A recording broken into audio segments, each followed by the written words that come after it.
और बड़ी खबर इंजीनियर रशीद से जुड़ी हुई है। सीधा रुख करते इंजीनियर रशीद को तिहाड़ जेल में अलग सेल में शिफ्ट कर दिया गया है। उन्हें सुरक्षा कारणों के चलते जेल नंबर 3 से जेल नंबर 1 में शिफ्ट किया गया है। आपको बता दें कि कुछ वक्त पहले उनके वकील ने आरोप लगाया था कि जेल में इंजीनियर रशीद पर कुछ किन्नरों ने हमला कर दिया था, जिसके बाद वकील ने रशीद की सुरक्षा की मांग की थी। इसी के मद्देनजर अब इंजीनियर रशीद को तिहाड़ जेल की दूसरी जेल में शिफ्ट किया गया है। आपको इसी के साथ ये भी बता दें कि इंजीनियर रशीद टेरर फंडिंग मामले में तिहाड़ जेल में बंद है, तो अब उन्हें अलग सेल में शिफ्ट कर दिया गया है। पिछले बीते समय कुछ खबर आई थी कि किन्नर कैदियों द्वारा उन पर हमला किया गया था। इसी के मद्देनजर उन्हें दूसरे सेल में शिफ्ट किया गया है। पहले वो जेल नंबर 3 में थे, लेकिन अब उन्हें जेल नंबर 1 में शिफ्ट किया गया है।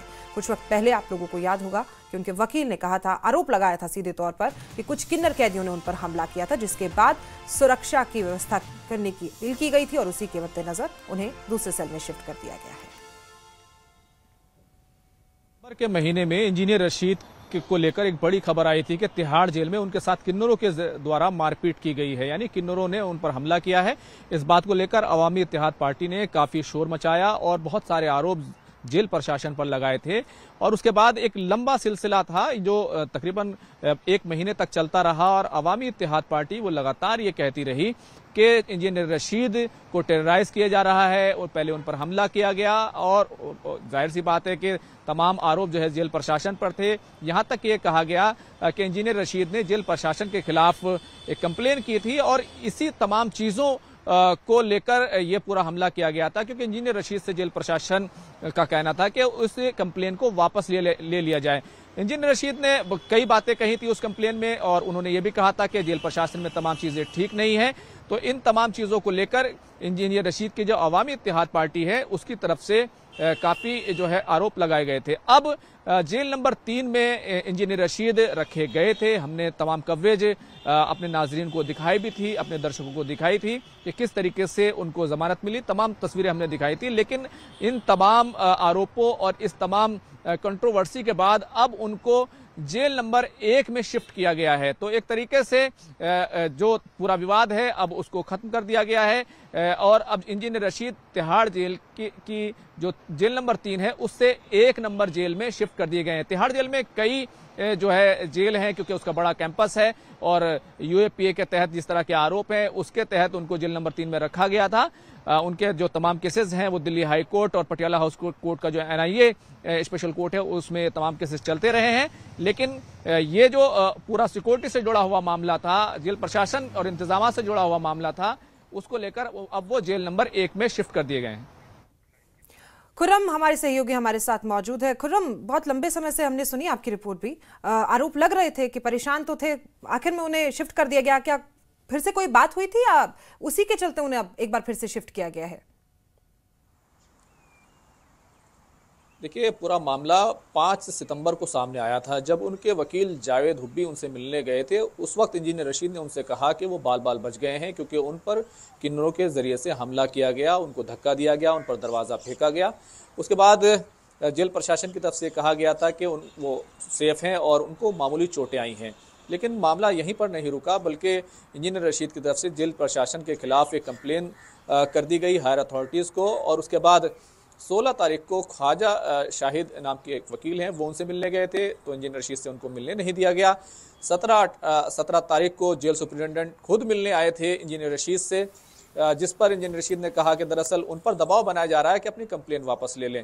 उसके बाद 17-18 तारीख को उन्होंने फिर एक आरोप लगाया कि उनके साथ बदसलूकी की गई, उन पर दबाव बनाया गया। तो ये तमाम चीज़ें होती रही हैं, लेकिन जो मेन इशू था कि किन्नरों के जरिए से उन पर हमला किया गया, उसको लेकर जेल प्रशासन की सुरक्षा पर एक पूरा सवाल खड़ा हो गया था। उसी मामले में अब देखा जाए सीधे तौर पर जो पूरी कंट्रोवर्सी हो गई थी, अब उनको जेल नंबर 3 से जेल नंबर 1 में शिफ्ट किया गया है। जेल नंबर 3 में वो 2019 से ही थे, क्योंकि यूएपीए के तहत टेरर फंडिंग का उनके खिलाफ केस है, जमानत भी मिली और उन्होंने चुनाव भी लड़ा, सभी चीज़ें हुई। लेकिन अब जेल नंबर 1 में जो वार्ड नंबर 9 है, जिसमें कभी दिल्ली के उप मुख्यमंत्री डिप्टी सीएम मनीष सिसोदिया रह चुके हैं, वहां पर उनको रखा गया है और वहां पर 1-2 लोग उनके साथ और रह सकते हैं। फिलहाल हर तरीके की निगरानी जो है वो तमाम चीज़ें की जा रही हैं, सभी चीज़ों को वहां पर चेक किया जा रहा है कि इंजीनियर रशीद को लेकर अब कोई नया विवाद खड़ा ना हो। तो ये पूरा जो मामला है ये एक तरीके के अटैक से जुड़ा हुआ मामला है, क्योंकि आप देखिए कि सांसद हैं वो, और कहीं ना कहीं एक बड़ा इशू जो है वो बन गया था। तो इस पूरे मामले में अब जो है कार्रवाई की गई है। बहरहाल इंजीनियर रशीद जो है जेल नंबर 1 के वार्ड नंबर 9 में रहेंगे। खुर्रम, उनके वकील की कोई प्रतिक्रिया सामने आई है क्या? क्या वो संतुष्ट हो जाएंगे जेल नंबर 1 में शिफ्ट करने से? नहीं, अभी उनकी कोई सीधी प्रतिक्रिया सामने नहीं आई है, लेकिन उन्हीं के लोग ये मांग कर रहे थे कि उनकी सुरक्षा पर ध्यान दिया जाना चाहिए। और अगर देखें, इस पूरे इशू को देखें तो कश्मीर के कई कैदी ऐसे थे जिनका जिक्र अवामी इत्तेहाद पार्टी और इंजीनियर रशीद की तरफ से किया गया था कि 3 कैदी ऐसे थे जिन पर उससे पहले भी किन्नर कैदी हैं, उनके ज़रिए से हमला किया गया था। उसमें जो है कई कैदी ऐसे हैं श्रीनगर से ताल्लुक़ रखने वाले, कश्मीर से ताल्लुक़ रखने वाले। तो इसको लेकर ज़्यादा चिंताएं बढ़ गई थी कि क्या इसके पीछे कोई नई चीज़ है, क्या जेल प्रशासन है? ये एक अहम सवाल जो है वो कहीं ना कहीं खड़ा हो गया था। इस वजह से ये जो ट्रांसफ़र है वो काफ़ी इम्पोर्टेंट हो गया है। ये अयूब पठान नाम के कैदी थे, बिलाल मीर और आमिर गोजरी नाम के ये 3 कैदी थे, ये भी कश्मीर से ताल्लुक़ रखते थे। तो इन पर भी किन्नरों के ज़रिए से हमला किया गया। तो इस वजह से तमाम तरह के आरोप थोड़े से उसको लेकर एक कहना चाहिए कि कंट्रोवर्सी खड़ी हो गई थी कि क्या ये तमाम चीज़ें, इसके पीछे कोई और चीज़ है। तो उसको लेकर, क्योंकि सांसद पॉलिटिकल सियासी मामला है, तो इसलिए अब उनको शिफ्ट कर दिया गया है। ठीक है खुर्रम, ये भी बता दीजिए ज़रा कि क्योंकि आपने बताया कि वहाँ पर दिल्ली के कुछ लोग भी, उप मुख्यमंत्री मनीष सिसोदिया को भी उस जेल में रखा गया था, तो क्या वो जेल अब सेफ है अवामी इत्तेहाद पार्टी की तरफ से? क्या इस पर कोई प्रतिक्रिया सामने आएगी? तो क्या आपको लगता है अपने मामले से कि संतुष्ट वो हो जाएंगे? देखिए, अवामी इत्तेहाद पार्टी के कई लीडर से मेरी बात हुई है और उन्होंने अभी तक इस पर कोई आपत्ति नहीं जताई है कि उनको शिफ्ट करने को लेकर उनको कोई आपत्ति, कोई एतराज़ हो। वो फ़िलहाल मुतमईन है, फ़िलहाल उनकी तरफ से ऐसी कोई बात नहीं कही गई है। पहले भी ऐसी बात नहीं थी, लेकिन जब ये घटना हुई उसके बाद तमाम चीज़ें जो है कहीं ना कहीं सामने आने लगी थी और एक आरोप का दौर जो है वो कहीं ना कहीं शुरू हो गया था। तो अभी कोई इस तरह की प्रतिक्रिया नहीं है जो निगेटिव हो। उनके जो लीडर्स हैं, उनके जो वकील हैं, उनकी तरफ से कोई एतराज़ फ़िलहाल नहीं किया गया है। ठीक है, बहुत बहुत शुक्रिया खुर्रम आपकी जानकारी के लिए। तो आपको बता दें कि सुरक्षा कारणों के मद्देनज़र उनका जेल तो चेंज कर दिया गया है। और इसी में आगे बढ़ते हैं। नार्को टेरर फंडिंग केस में ईडी की बड़ी कार्रवाई सामने आई है। जम्मू कश्मीर में 6 ठिकानों पर ईडी की रेड है। पूर्व मंत्री बाबू सिंह के घर पर ईडी का छापा है। बाबू सिंह के घर में दस्तावेज खंगाल रही है टीम। पूर्व मंत्री के करीबियों के घर पर भी छापा मारा गया है। पहले भी आपको बता दें कि बाबू सिंह जेल जा चुके हैं। नार्को टेरर फंडिंग केस में ईडी की बड़ी कार्रवाई सामने आई है। जम्मू कश्मीर में 6 ठिकानों पर ये बड़ी रेड पड़ रही है। पूर्व मंत्री बाबू सिंह के घर पर भी उनका नाम भी शामिल है। ईडी का छापा वहां पर लग रहा है। सुबह से कार्रवाई जारी है। बाबू सिंह के घर में दस्तावेज लगातार खंगालने का काम हो रहा है। पूर्व मंत्री के करीबियों के घर पर भी, अब बाबू सिंह के साथ साथ जो पूर्व मंत्री हैं उनके करीबियों के घर पर भी ये छापेमारी चल रही है। 6 ठिकाने हैं। पहले भी आपको बता दें कि बाबू सिंह जेल जा चुके हैं। पूर्व मंत्री बाबू सिंह के घर पर ईडी का छापा भरा है और बाबू सिंह के घर में दस्तावेज खंगालने का काम लगातार जारी है। सुबह से ये कार्रवाई जारी है और ईडी वहां पर मौजूद है। तस्वीर आपके सामने किस तरीके से घर को सील कर दिया गया है और लगातार दस्तावेजों को खंगालने का काम हो रहा है। फिलहाल पूछताछ जारी है। नार्को टेरर फंडिंग केस में जुड़ी हुई ये कार्रवाई की जा रही है। जम्मू कश्मीर में न सिर्फ बाबू सिंह के घर बल्कि 6 ठिकानों पर ईडी की छापेमारी लगातार जारी है। बता दें आपको कि नार्को टेरर फंडिंग केस में ये बड़ी कार्रवाई की जा रही है ईडी की तरफ से।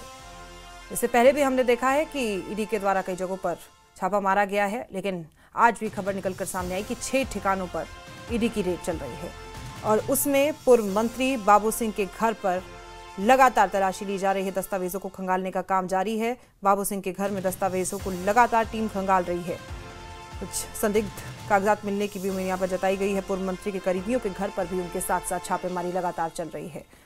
पहले भी इसी मामले में बाबू सिंह जेल जा चुके हैं। चरणजीत हमारे सहयोगी कठुआ से हमारे साथ मौजूद हैं। फोन लाइन पर चरणजीत, फिलहाल क्या अपडेट है?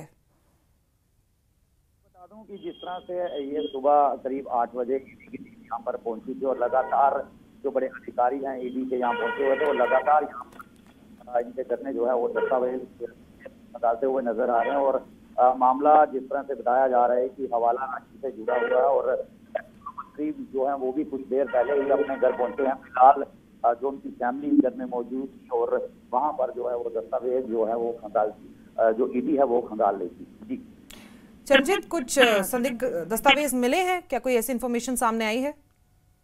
फिलहाल जो अधिकारी हैं वो अभी उनके घर में ही हैं, दस्तावेज खंगाल रहे हैं और जो सिक्योरिटी फोर्सेज हैं उन्होंने उनके घर की पूरी तरह से घेराबंदी की है। फिलहाल अंदर से कोई भी इनपुट जो है वो बाहर निकलकर नहीं सामने आ रही है। लेकिन बताना चाहूंगा जिस तरह से ये लगभग 30 मार्च 2022 का ये मामला है, जिस तरह से सामने आया था लगभग 6.5 लाख के करीब की जो रकम थी। एक शख्स जो है वो घाटी से जम्मू पहुंचता है और उसका यही कहना, जब वो पकड़ा जाता है तो उसका यही कहना था कि ये रकम जो है ये बाबू सिंह को दी जानी थी।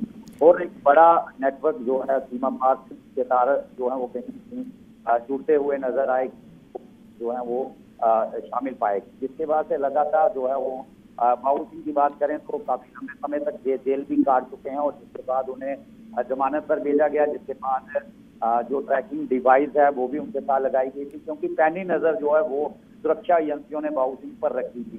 तो जिस तरह से अब एकाएक जो 6 जगहों पर छापेमारी हुई है, ईडी की कार्रवाई हुई है और बाबू सिंह के कठुआ घर में भी जिस तरह से ईडी की सुबह से कार्रवाई चल रही है, तो इसमें कोई शक नहीं है कि अभी भी जो इस तरह के नेटवर्क हैं वो कहीं ना कहीं देखे जा रहे हैं, जिन पर एक बड़ी कार्रवाई जो अभी देखने को मिल रही है। फिलहाल अभी देखना होगा कि इस बड़ी रेड में क्या निकलकर सामने आता है। ठीक है चरणजीत, क्योंकि खबर सामने आ रही है कि बाबू सिंह के साथ साथ जम्मू कश्मीर में 6 ठिकानों पर उनके कुछ करीबियों के घर के नाम भी है, क्या कोई नाम निकलकर सामने आए हैं? बिल्कुल बताना चाहूंगा, इस जो पहले मामले की बात करूं, जिस तरह से काफी नाम जो है इस पूरे क्रॉस बॉर्डर नेटवर्क में सामने आए थे, जिसमें सैफुद्दीन, फारूक अहमद, नाइकू, मुशब्बिर, मुश्ताक, फाकू, कई नाम जो है इसमें सामने आए थे। जिस तरह से बता दूं तो जो शख्स था जो सबसे पहले इस मामले में गिरफ्तार किया गया था, मोहम्मद शरीफ नामक जो शख्स है, जिसे मार्च 2022 में गिरफ्तार किया गया था लगभग 6.5 लाख की रकम के साथ। जिसके बाद जो NIA ने इसकी जांच की तो बाबू सिंह का नाम जो है वो भी इसमें निकलकर सामने आया, जिसके साथ जो है जिसके बाद बाबू सिंह जो है वो लंबे समय तक उन्हें जेल काटनी पड़ी। जी ठीक है, बहुत बहुत शुक्रिया आपकी जानकारी के लिए। तो आपको बता दें कि जम्मू कश्मीर में 6 ठिकानों पर लगातार सुबह से कार्रवाई चल रही है। हमारे सहयोगी लगातार न्यूज़ 18 JK अलर्ट पर आपको पल पल की सूचना दे रहे हैं।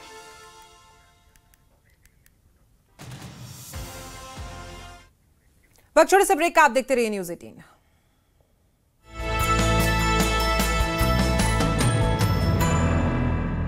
चलो धोखा खाओ।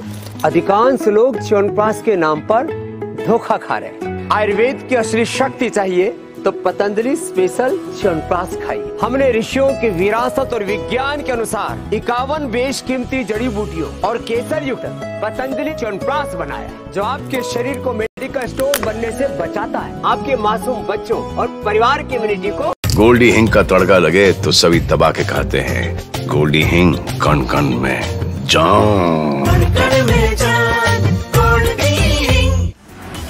नार्को टेरर फंडिंग नेटवर्क पर ईडी की बड़ी कार्रवाई। जम्मू कश्मीर में 6 ठिकानों पर ईडी की रेड। पूर्व मंत्री बाबू सिंह और उनके करीबियों के घर पर तलाशी अभियान। किश्तवाड़ में ऑपरेशन छतरू का दूसरा दिन। नैदीगाम और कलाबंद के जंगलों में तलाशी अभियान तेज। सुरक्षा बलों को मिली थी 2 से 3 आतंकियों के छिपे होने की सूचना। तिहाड़ जेल की दूसरी सेल में शिफ्ट हुए engineer Rashid. Tihar jail number 3 से जेल नंबर 1 में किया गया शिफ्ट। सुरक्षा कारणों के चलते किया गया शिफ्ट। पुंछ पुलिस को मिली बड़ी कामयाबी। फरार आरोपी शब्बीर गिरफ्तार। आरोपी के खिलाफ कई संगीन केस।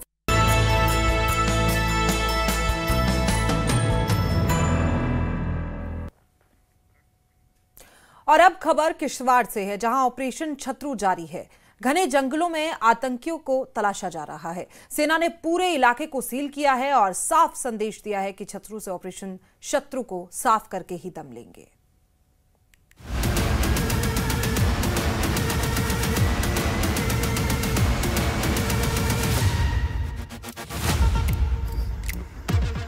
जम्मू कश्मीर के किश्तवाड़ जिले के छात्रों इलाके में ऑपरेशन का दूसरा दिन है। सुरक्षा बलों ने नाइटगाम और कलाबांध के घने जंगलों को चारों ओर से सील कर दिया है। सेना, सीआरपीएफ और जम्मू कश्मीर पुलिस की संयुक्त टीम में इलाके में सर्च ऑपरेशन चला रही है। हिजबुल मुजाहिदीन से जुड़े 2 से 3 आतंकियों के छिपे होने की आशंका है।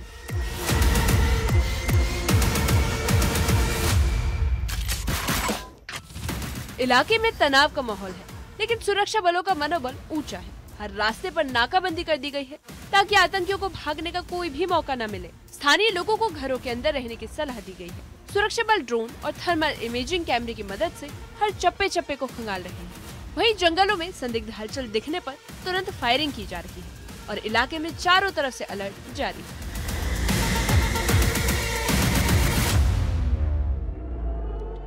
बीते दिन आतंकियों ने ऊंचाई वाले पहाड़ी क्षेत्र से सुरक्षा बलों पर अंधाधुंध फायरिंग की। जवाबी कार्रवाई में जवानों ने भी मोर्चा संभाला और गोलीबारी के बीच एक जवान घायल हो गया, जिसे सुरक्षित निकालकर सैन्य अस्पताल भेजा गया। सुरक्षा एजेंसियों ने अब तलाशी का दायरा बढ़ा दिया है। दुल, कंजल मांडू और नाइटगाम के इलाकों में झोपड़ियों, गुफाओं और घने पेड़ों के बीच सर्च ऑपरेशन जारी है। हर संदिग्ध जगह की तलाशी ली जा रही है ताकि आतंकियों के ठिकानों को चिन्हित कर उन्हें बेअसर किया जा सके। किश्तवाड़, डोडा और रामबन जिले के पहाड़ी इलाके लंबे समय से आतंकियों की गतिविधियों के लिए चुनौती बने हुए हैं। हाल के महीनों में क्षेत्र में कई बार पाकिस्तानी आतंकियों की घुसपैठ की कोशिशें नाकाम की गई है। फिलहाल जवानों के हौसले बुलंद हैं और ऑपरेशन जारी है। उम्मीद है कि जल्द ही घाटी से एक और आतंक अध्याय का सफाया हो जाएगा। न्यूज़ 18 के लिए किश्तवाड़ से फिरदौस अहमद की रिपोर्ट।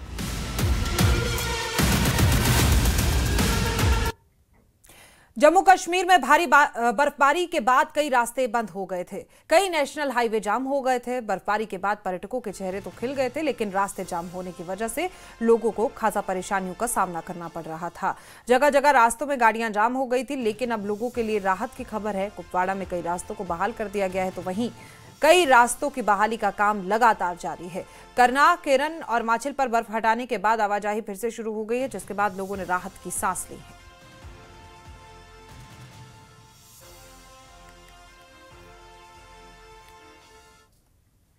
वहीं जम्मू में बाढ़ के साइड इफेक्ट अभी तक देखे जा रहे हैं। सब्जियों और फलों के दाम आसमान छू रहे हैं। महंगाई की वजह से आम आदमी के घर का बजट बिगड़ रहा है। लोगों को सब्जियों के दाम कम होने का इंतजार है। कब तक आखिर सब्जियों के दाम कम होंगे, ये बता रहे हैं हमारे संवाददाता राजन राय। साल जो सैलाब आया उसने पंजाब, जम्मू कश्मीर, हिमाचल पे अपना इम्पैक्ट डाला और जिसका अब इम्पैक्ट जो सब्जियां हैं, जिसका इस्तेमाल रोजाना जो है यहाँ पे लोग करते हैं, उन पे भी देखने में आया है। क्योंकि हिमाचल, पंजाब से जो आने वाली सब्जी है वो काफी इम्पैक्ट हुई है, उस पे काफी जो है प्रभाव इसका आया है। जम्मू की नरवाल मंडी जो सबसे बड़ी सब्जी मंडी है वहाँ मौजूद हैं और यहाँ पे भी जो यहाँ विक्रेता हैं, जो थोक विक्रेता हैं, उनका मानना है कि जो इस दफा सैलाब आया उसके चलते सब्जी जो रिटेल में है वो बहुत महंगी बिकेगी। क्योंकि इस दफा जो थोक विक्रेता हैं उनको भी सब्जी बहुत कम यहाँ पे सप्लाई जो है वो देखने में आई है। और इनसे ही जानेंगे जो थोक विक्रेता हैं यहाँ पे सब्जी के, सर अभी भी जो इम्पैक्ट है वो सैलाब का आपको दिखता है सब्जियों पे है? देखिए ऐसे है सर कि आपको भी मालूम है कि 3-4 महीने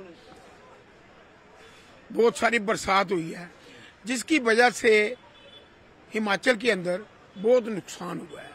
कश्मीर में भी हुआ है, मगर जो लेट आवर कश्मीर में सब्जी लगी थी वो उसका कहीं बचाव हो गया।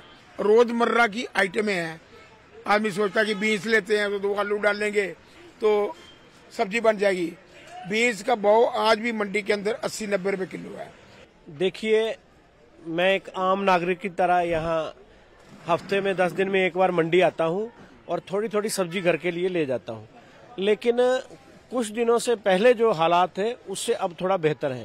पहले तो सब्जी मार्केट में थी नहीं, बरसात की वजह से सब्जी सारी खराब हो गई थी, तो जो कुछ आती थी उसके रेट बहुत ज़्यादा थे। अब मार्केट में थोड़ी सब्जी आई है, लेकिन अभी उस लेवल पे नहीं है कि आम आदमी खा सके। जैसे मैंने घर के लिए भिंडी ली 2 किलो, गोभी ले लिया 2 किलो, कुछ और लिया, ऐसे करके थोड़ी थोड़ी सब्जी ली है। अभी भी सब्जी जो है वो महंगी है और अभी लगता नहीं है कि इतनी जल्दी जो है वो सब्जी ठीक रेट पे आएगी। आम आदमी की जेब पे जो है अतिरिक्त बोझ ना आए, ये कोशिश जो है ये हर किसी की है। यानी कि मैं जो थोक मार्केट में मौजूद हूँ, जहाँ पे सब्जी लगभग आधे दामों पे होती है, लेकिन जब यही सब्जी जब मार्केट में पहुंचती है, यानी कि रिटेल में पहुंचती है, इसके दाम जो है वो डबल हो जाते हैं, जिसका अतिरिक्त बोझ जो है वो आम जो जनमानस है, आम जनता है, उसकी जेब पे आता है। और यही उम्मीद है कि 1.5 महीने के बाद जिस तरह से उम्मीद जताई गई है कि मंडियों में सब्जी जो है वो सस्ती आएगी, उसके बाद आम आदमी को कुछ राहत मिलने की उम्मीद है। कैमरामैन चांद के साथ राजन वैद, न्यूज़ 18 जम्मू।